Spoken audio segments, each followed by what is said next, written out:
Yo dog, I heard you like Scorbunny Evolves, so I put an evolution video in your evolution video so you can watch it evolve while it evolves.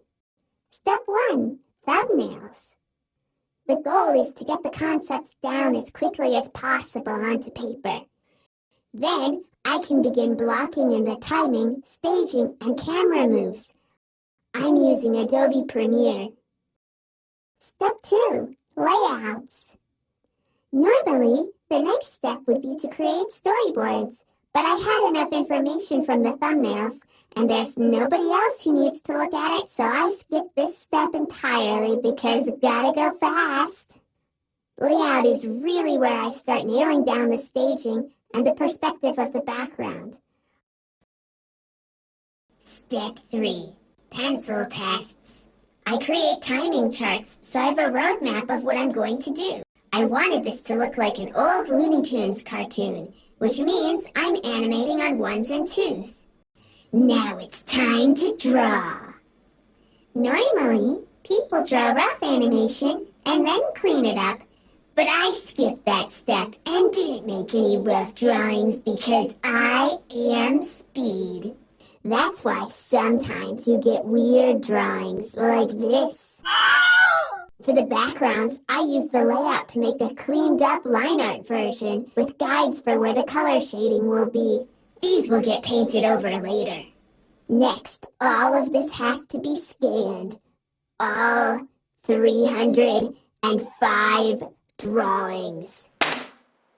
I'm using OpenToonz, which is Studio Ghibli software, and it's available for free. I'll leave a link in the description below. This was my first time using the software, so I was learning as I was making the animation. OpenToonz has a lot of great tools like tracking and aligning peg bar holes, preparing the line work so that it has transparency, and letting me set up my timing to match my charts from before. Step 4. Color. I colored my animation digitally in OpenToonz because the cost of paint and cells would have been extremely expensive. I love OpenToonz because if you want to animate your shading by hand, you can by using a different pencil color. The palette tool will let you have full control over what you're coloring.